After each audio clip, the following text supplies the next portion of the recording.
It's an endorsement that should mean absolutely nothing, but this is America, and so it's probably going to end up counting for something. Sarah Palin has endorsed Donald Trump.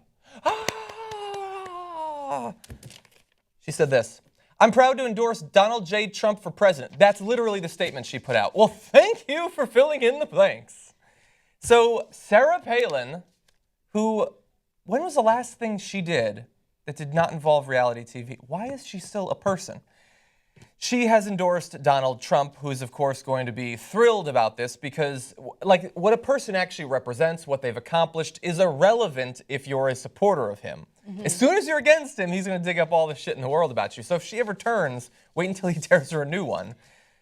So, what do you think? I feel like this makes a lot of sense because in order to really support a candidate, you have to relate to them.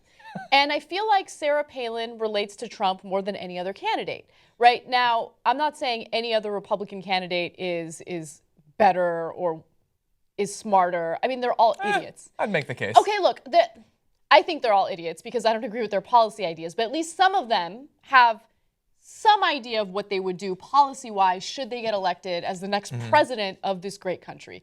But Donald Trump has no idea what he would do. He just keeps touting his excellent business skills, which bankrupted him 4 times. But he doesn't know how to run a country. He doesn't know anything about foreign policy. He knows how to be a good debater for children who don't know how to, look for details and policies and things that actually matter. Yeah. But Sarah Palin and Donald Trump are on a boat together. They're part of the same party. So, and I don't mean that as political party. I mean that as 2 people who have the same IQ. And so they relate to one another, they like each other, and so this doesn't surprise me one bit at all. Yeah, and they have some similarities. They're people who know how to sound real to regular Americans, who seem to be in it for the attention, perhaps power in some abstract sense, not even necessarily tied to any direct policies. Like, I know Trump talks about the wall and he talks about banning Muslims and stuff like that. Maybe he actually cares about that stuff. But other than maybe drill, baby, drill, what did Sarah Palin even want to accomplish? I know it's been a few years, but I think that even if you asked us back then, nobody really knew. She just sort of wanted to be known, wanted to be big and powerful, and so it makes sense that they would endorse each other. Well, John, I'll tell you what. I was against the Affordable Care Act, and Donald Trump is also against the Affordable Care Act. That's why I say that it is a good idea in the future to vote in favor of and also being supporting of Trump. I think you nailed it. Yeah.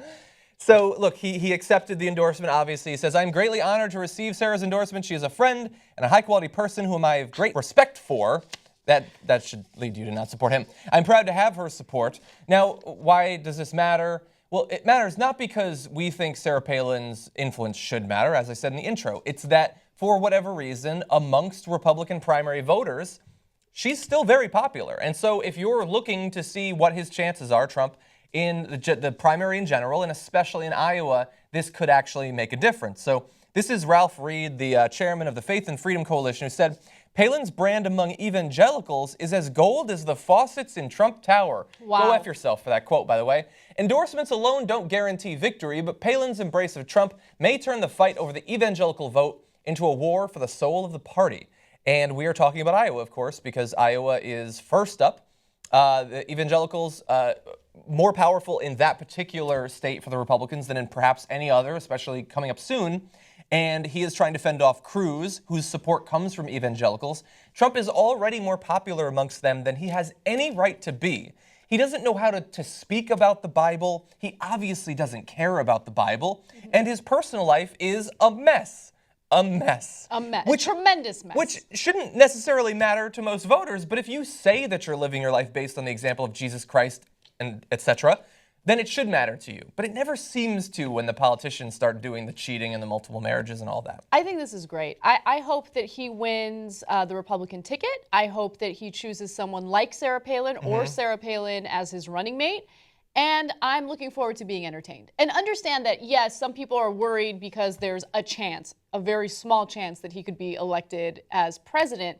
But if you look at the polls among those in the general election, those voting in the general election, he's not going to win. If Yeah. anything, if he gets the Republican ticket, Democrats are going to have an easier time electing someone.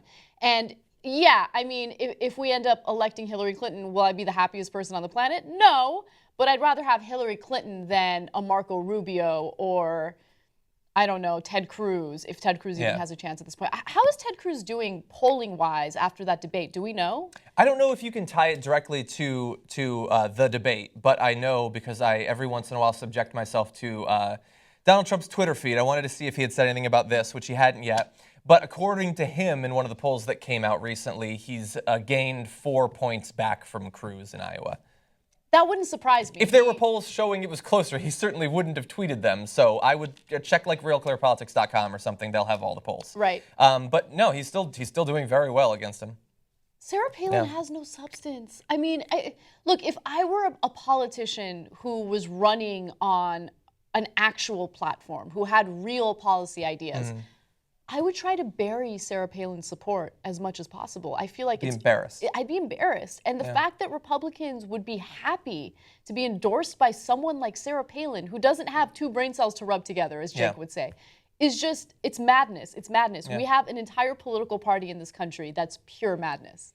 And there are politicians who would accept her endorsement, but they'd like cringe inside, like, oh, she's terrible. And being in the Republican primary, they would have to appeal to racists, and they'd be like, oh, God, these people are awful. But they really have the perfect solution here because Donald Trump is too stupid to know how stupid Palin is, and he is the perfect racist. Yeah. And so it works better than it normally would if it was a Kasich or a Jeb Bush, for instance.